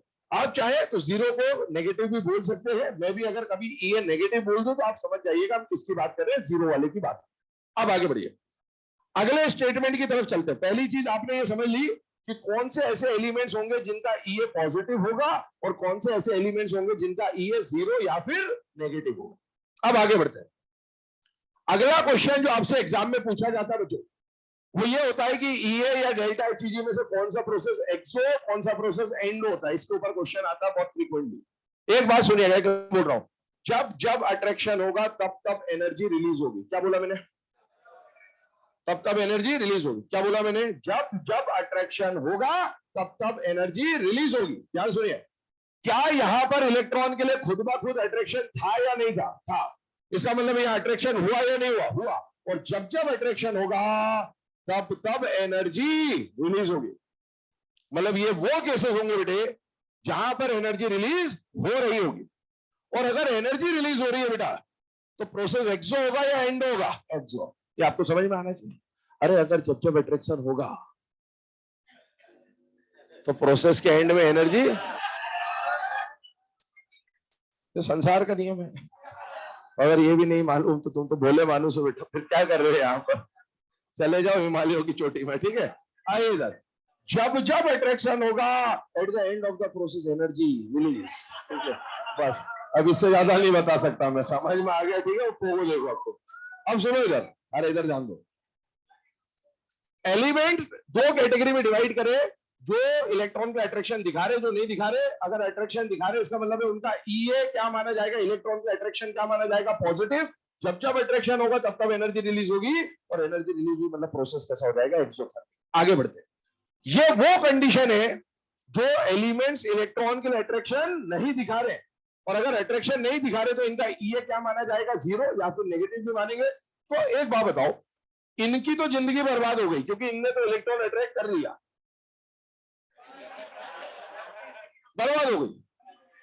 अब ये शांति से बैठे हुए, तो हम ये नहीं चाहते कि ये आराम से जिंदगी बिता ले, तो हम इनमें भी जबरदस्ती इलेक्ट्रॉन ऐड करवा के रहेंगे।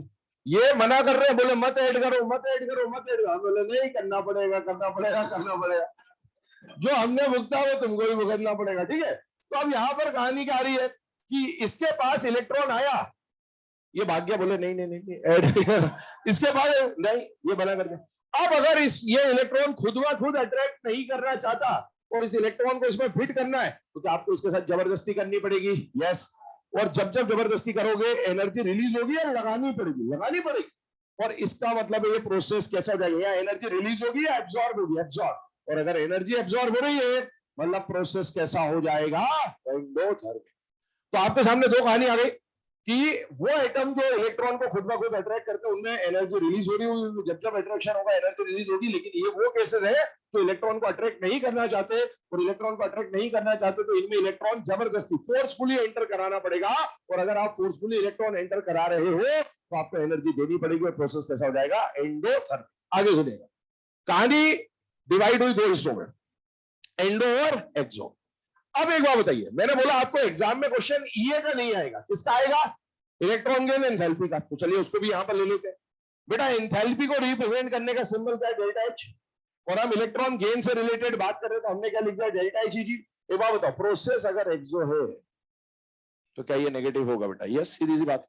और अगर प्रोसेस एंडो है तो इसका साइन कैसा आ जाएगा? पॉजिटिव। तो अगर आपको ये कहानी पता तो इसमें कोई बड़ी बात नहीं है, ये बहुत आसानी से आप निकाल लेंगे। एक बात समझिएगा, ये जब पॉजिटिव है तो डेल्टा एच जी नेगेटिव है, और ये जब जीरो, या फिर समझने के लिए नेगेटिव ले ले, ये जब नेगेटिव होगा तो डेल्टा एच जी कैसा होगा बेटा? पॉजिटिव होगा।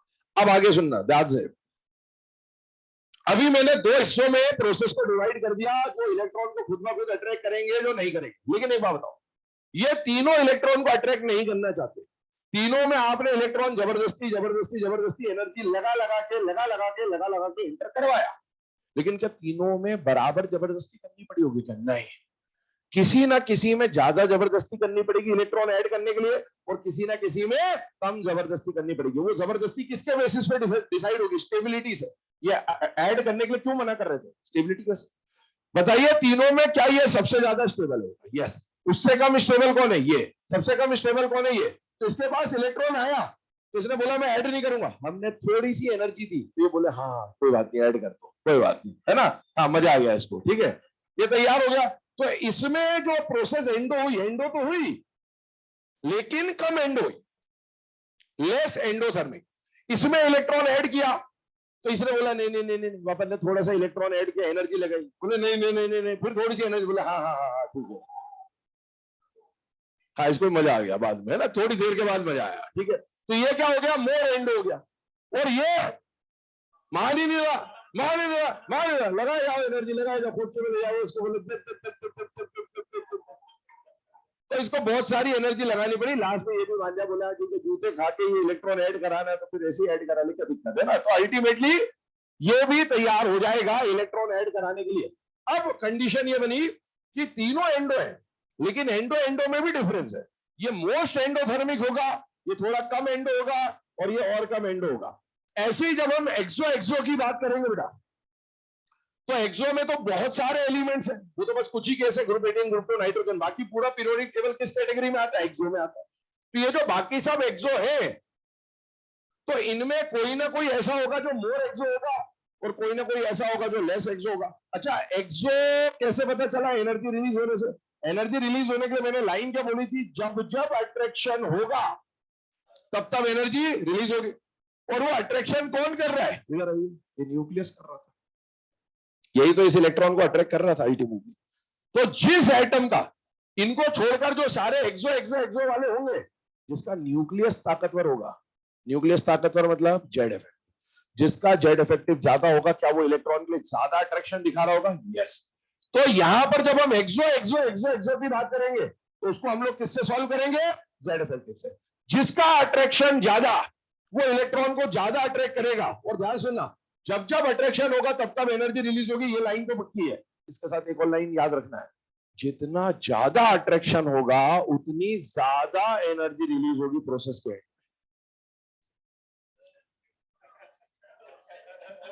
बस ठीक है।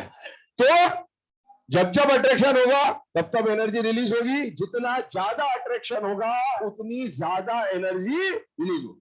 तो अब आप सोचिए, जिसका जेड इफेक्टिव ज्यादा होगा, जैसे मान लीजिए मैंने लिया कार्बन और मैंने लिया ऑक्सीजन और मैंने लिया फ्लोरीन, ये ना ग्रुप 2 ना ग्रुप 18 ना नाइट्रोजन, उनमें से ये कोई भी नहीं, मतलब इसमें भी एक्सो, इसमें भी एक्सो, इसमें भी एक्सो, खुद ब खुद इलेक्ट्रॉन को अट्रैक्ट करेंगे। और खुद ब खुद अट्रैक्ट करेंगे तो जब जब अट्रैक्शन होगा तब तब एनर्जी रिलीज होगी।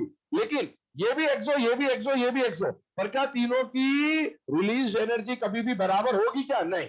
इनमें से सबसे ज्यादा अट्रैक्शन कौन दिखाएगा? फ्लोरीन।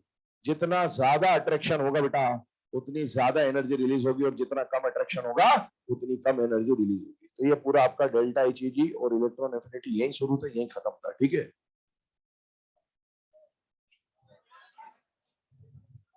अब लिखवाएंगे ना, अभी तो डिटेल में लिखाएंगे, घर जाके लिख लेना आराम से।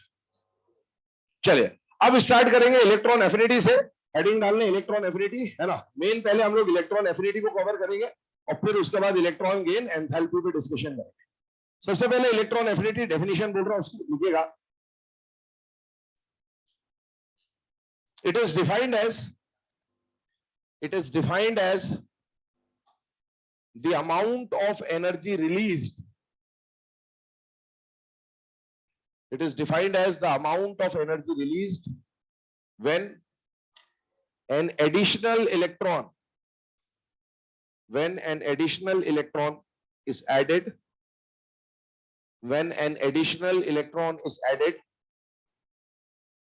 to any isolated gaseous atom. The amount of energy released when an additional electron is added to any isolated gaseous atom. तो किसी भी न्यूट्रल आइसोलेटेड गैसियस एटम में जब भी आप पहला इलेक्ट्रॉन ऐड करेंगे तो जो एनर्जी रिलीज होगी उसी को हम लोग क्या बोलेंगे बेटा? इलेक्ट्रॉन एफिनिटी बोला जाएगा। ध्यान रखना, electron affinity is always the released energy. Absorb energy के केस में तो ये क्या हो गया था? जीरो। वो इसीलिए बोला था क्योंकि वहां पर एनर्जी रिलीज नहीं हो रही थी, वहां एनर्जी एब्सॉर्ब हो रही थी। रिलीज एनर्जी उस केस में क्या थी? जीरो।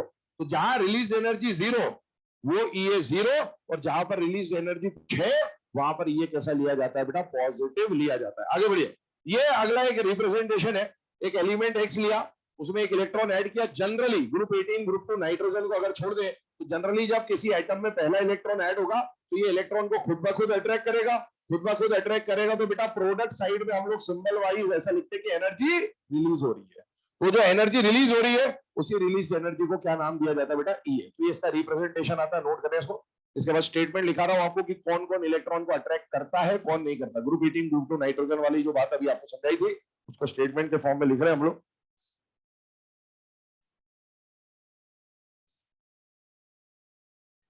चलिए नोट बोल रहा हूं, लिखना स्टार्ट करेंगे यहां पर। Generally the process of addition of first electron, generally the process of addition of first electron, generally the process of addition of first electron to any isolated gaseous atom, to any isolated gaseous atom, to any isolated gaseous atom is an exothermic process. Is an exothermic process. Generally, the process of addition of first electron to any isolated gaseous atom is an exothermic process. Is an exothermic process. But in case of group 18, group 2 and nitrogen, but in case of group 18, group 2 and nitrogen, but in case of group 18, group 2 and nitrogen, the process is endothermic. But in case of group 18, group 2 and nitrogen, the process is endothermic. तो normally ये cases कैसे होते हैं बेटा, एक्सो, लेकिन group 18 group 2 nitrogen में आप forcefully electron enter कराएंगे, इसलिए वो प्रोसेस कैसा हो जाएगा, एंडो। चलिए, ये नोट लिखने के बाद अगला पॉइंट क्या है, अभी मैंने आपको एक बात बोली थी कि अगर सारे एंडो है तो कोई मोर एंडो होगा, कोई लेस एंडो होगा, और अगर सारे एक्सो है तो कोई मोर एक्सो होगा, कोई लेस एक्सो होगा। तो अब हम उसके हिसाब से थोड़ा सा एक फ्लो चार्ट बना रहे हैं यहाँ पर। अगर एक्सो की बात करूं, जहां पर हर जगह एनर्जी रिलीज होता है, कार्बन, ऑक्सीजन, फ्लोरीन, तो मोर एक्सो और लेस एक्सो, या कौन ज्यादा अट्रैक्ट करेगा कौन कम अट्रैक्ट करेगा, वो किससे डिसाइड होगा, जेड इफेक्टिव से। तो वो हम फ्लो चार्ट बना रहे हैं यहाँ पर, ध्यान से देखिएगा। अगर किसी एटम का न्यूक्लियर फोर्स ऑफ अट्रैक्शन ज्यादा है, न्यूक्लियर फोर्स ऑफ अट्रैक्शन का मतलब है, मैं effective nuclear force of attraction की बात कर रहा हूं फिलहाल में, मतलब जेड इफेक्टिव की बात कर रहा हूं। अगर किसी का जेड इफेक्टिव ज्यादा है तो बताइए एडिशन ऑफ इलेक्ट्रॉन आसानी से होगा या मुश्किल से होगा, बेटा आसानी से। Addition of electron is easy, या मोर इजी लिख सकते हैं। और अगर एडिशन ऑफ इलेक्ट्रॉन इजी है, इसका मतलब है अट्रैक्शन फॉर इलेक्ट्रॉन ज्यादा है या कम है बेटा, ज्यादा। अट्रैक्शन फॉर इलेक्ट्रॉन इज मोर। और बेटा क्योंकि यह अट्रैक्शन है, तो जब जब अट्रैक्शन होगा तब तब एनर्जी रिलीज होगी। यहां पर अट्रैक्शन ज्यादा है या कम है बेटा, ज्यादा है। जितना ज्यादा अट्रैक्शन होगा उतनी ज्यादा एनर्जी रिलीज होगी। इसका मतलब है ये प्रोसेस क्या होगा, हम लिख सकते हैं मोर एनर्जी इज रिलीज्ड, या फिर ये मोर एक्सोथर्मिक भी कहा जा सकता है इसको। ये फ्लो चार्ट बनाइए, ये एक्सो वाले की कैटेगरी है। फिर आते हैं एंडो पे।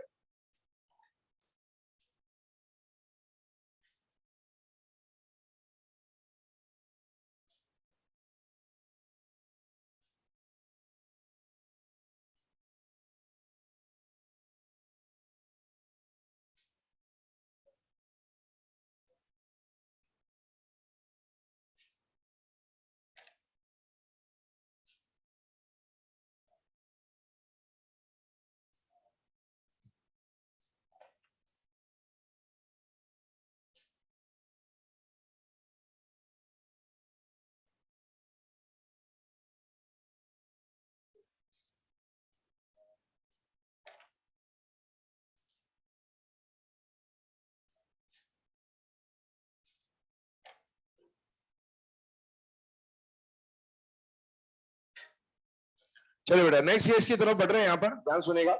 अभी हम लोगों ने एक्सो के लिए फ्लो चार्ट बना लिया, अब हम आते हैं एंडो की तरफ, ध्यान सुनो। एंडो वाली प्रोसेस कौन सी थी, जहां पर इलेक्ट्रॉन को फोर्सफुली एंटर कराना पड़ रहा था, और वो फोर्सफुली एंटर तीन केसेस में हो रहा था, ग्रुप 2, ग्रुप 18 और नाइट्रोजन। ग्रुप 2 में हमने एक ही एग्जांपल लिया फिलहाल में, कौन सा लिया, बेरिलियम। ग्रुप 18 में हमने एक ही एग्जांपल लिया, नियोन, क्योंकि नाइट्रोजन के साथ ये सेम ग्रुप के है। एक बात समझना, डाउन द ग्रुप की जब भी बात हो, ग्रुप नहीं सॉरी सेम पीरियड के है।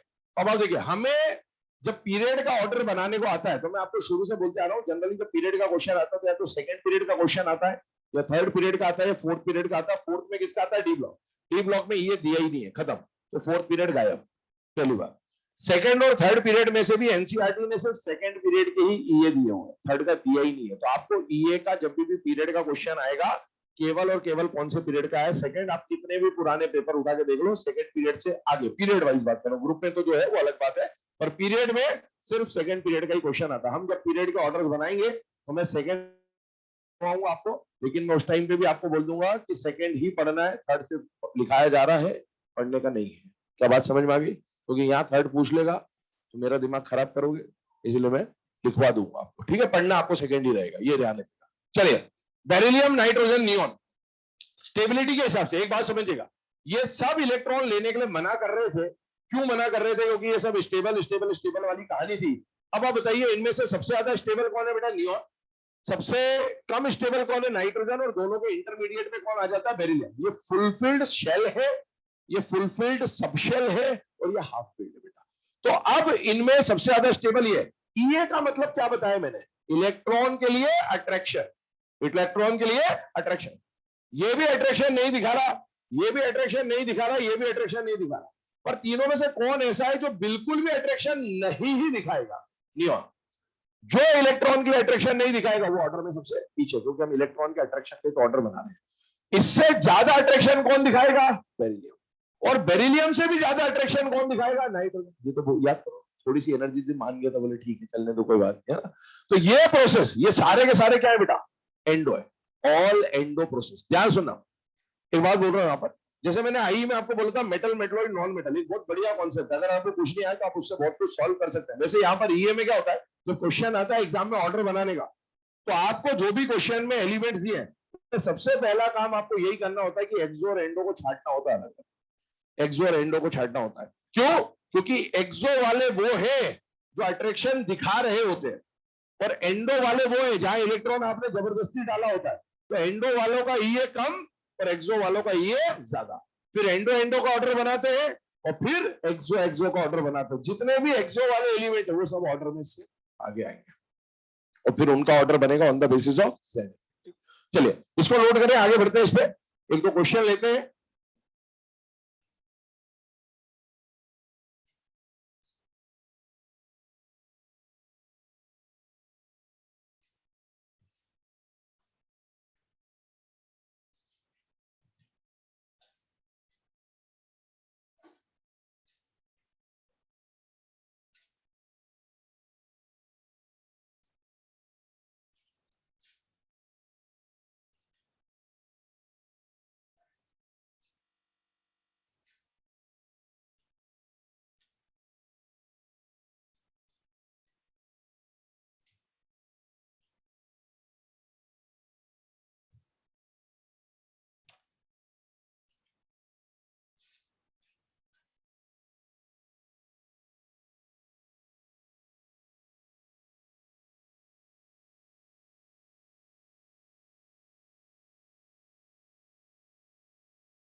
लिख लिया?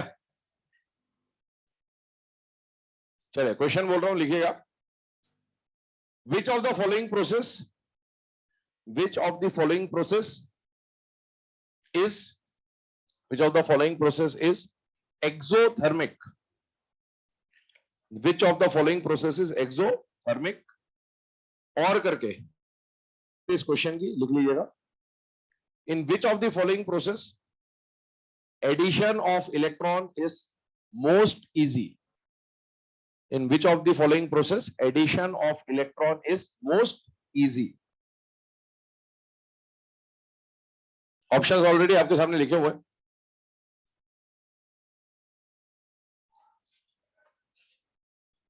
एक्सोथर्मिक पूछा बेटा। एक्सोथर्मिक का पहले तो आप रिएक्शन को जरा ध्यान से देखें, इक्वेशन को ध्यान से देखें। तो इन सब में आप रिएक्टेंट में क्या ऐड कर रहे हैं बेटा? इलेक्ट्रॉन ऐड कर रहे हैं। और इलेक्ट्रॉन ऐड करने का प्रोसेस है, मतलब ये प्रोसेस किससे डील कर रहा होगा? आईई से डील कर रहा होगा या ईए से डील कर रहा होगा? ईए।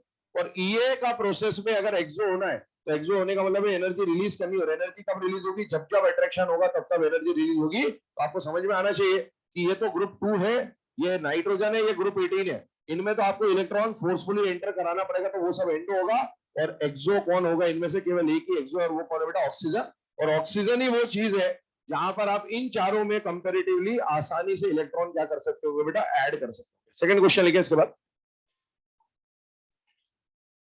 इन which of the following process, in which of the following process addition of electron, addition of electron is most difficult?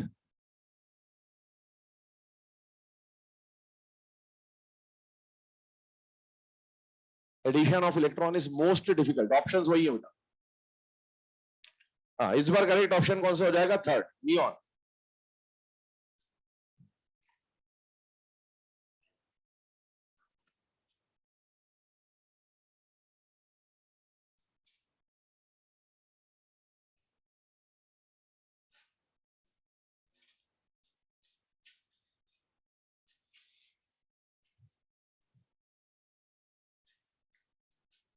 चलिए, ये तो डिस्कशन हो गया बेटा ईए के बारे में। अब मैंने आपको बोला था कि एनसीईआरटी में एक ही टर्म मेंशन है, ईए के बारे में ज्यादा एनसीईआरटी बात नहीं करता, वो किसके बारे में बात करता है बेटा, इलेक्ट्रॉन गेन एंथैल्पी के बारे में। तो ईए समझने के बाद अब हम उसमें इलेक्ट्रॉन गेन एंथैल्पी टर्म को ऐड कर देते हैं, इंट्रोड्यूस कर देते हैं कि किस तरह से इसको ऑपरेट कर रहे होंगे। सबसे पहले हेडिंग डालिएगा इलेक्ट्रॉन गेन एंथैल्पी, इसकी डेफिनेशन लिखवा दे रहा हूँ। ठीक है, डेफिनेशन लगभग वही है, बस चेंज क्या है, यहाँ पर हम लोग किसकी बात कर रहे हैं बेटा, एंथैल्पी। और एंथैल्पी का मतलब आपको पता है चेंज इन एनर्जी की बात हो रही होती है ना, तो बस डेफिनेशन वही रहेगी, बस change in energy extra add हो जाएगा यहाँ पर। डेफिनेशन बोल रहा हूँ, देखिएगा। The change in energy, the change in energy when the change in energy when an additional electron, the change in energy when an additional electron added, additional electron is added to any isolated gaseous atom.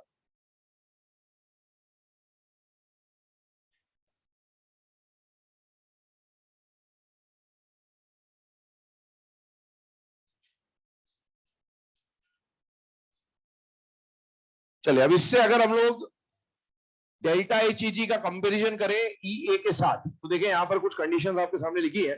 मैंने आपको बोला electron addition का process दो category में divide होता है, या तो वो प्रोसेस खुद ब खुद होने वाला है या फिर जबरदस्ती कराने वाला है। जब एटम खुद ब खुद इलेक्ट्रॉन को अट्रैक्ट करेगा तो एनर्जी रिलीज होगी, एनर्जी रिलीज होगी तो प्रोसेस कैसा होगा, एक्सो। जब एटम खुद ब खुद अट्रैक्शन दिखा रहा है, इसका मतलब इलेक्ट्रॉन के लिए अट्रैक्शन कैसा मानेंगे बेटा, पॉजिटिव।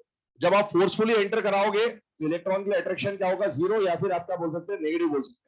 जब जब जब अट्रैक्शन होगा एनर्जी रिलीज होगी, मतलब एक्सो प्रोसेस वाला केस कौन सा बेटा, जनरल वाला केस है। और एंडो वाला कौन सा केस है बेटा, जहां जबरदस्ती इलेक्ट्रॉन ऐड कराया था। और जबरदस्ती इलेक्ट्रॉन ऐड वाले केस आपको ऑलरेडी बताए जा चुके हैं, कौन कौन से केसेस है बेटा, ग्रुप 18, ग्रुप 2 नाइट्रोजन। अब सुने, अगर प्रोसेस एक्सो है तो डेल्टा एच का साइन कैसा आएगा, नेगेटिव। और अगर प्रोसेस एंडो है तो डेल्टा एच का साइन कैसा आएगा, पॉजिटिव। इसका मतलब यही निकला कि जब ये पॉजिटिव होगा तो डेल्टा एच नेगेटिव होगा, और जब ये जीरो या नेगेटिव होगा तो ये कैसा हो जाएगा, पॉजिटिव हो जाएगा। नोट करें इस कन्वेंशन को।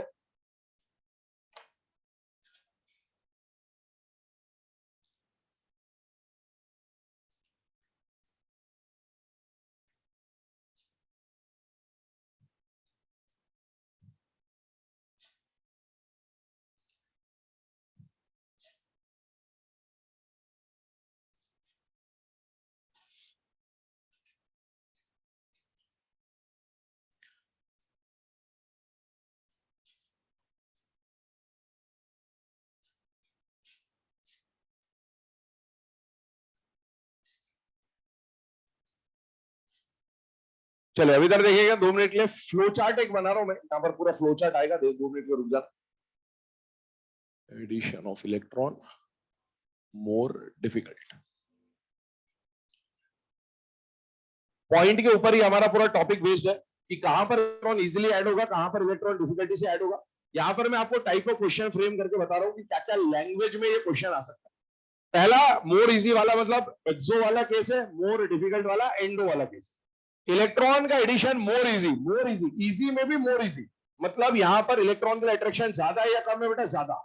इसका मतलब ये हुआ अट्रैक्शन फॉर इलेक्ट्रॉन इज मोर।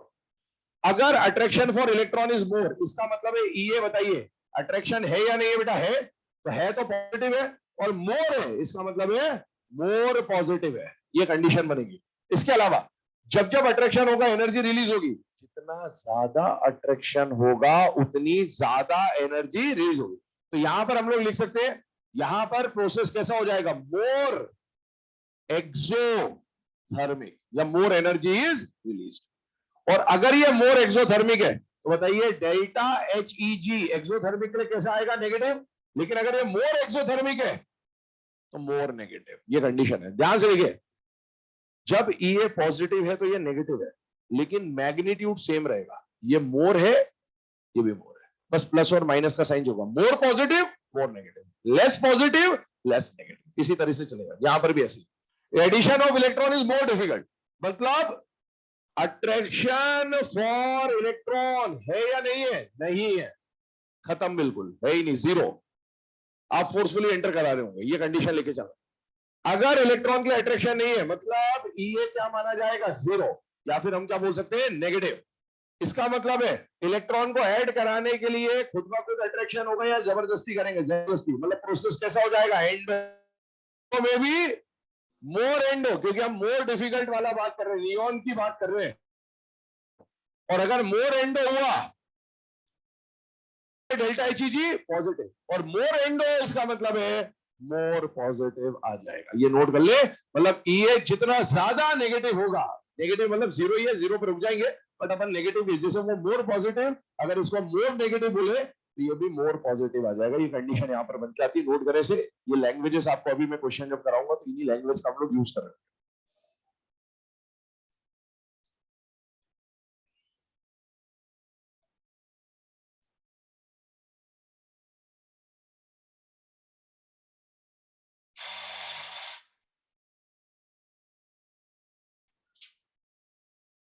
चलिए, ये फ्लो चार्ट जो है, इस फ्लो चार्ट को लिखने के बाद अगला जो टॉपिक हम लोग यहाँ पर डिस्कस करेंगे इसी से रिलेटेड सब पॉइंट, वो आ जाएगा सक्सेसिव इलेक्ट्रॉन एफिनिटीज। ठीक है, ये हेडिंग डाल लीजिएगा, डिस्कशन यहाँ से स्टार्ट करेंगे नेक्स्ट लेक्चर में।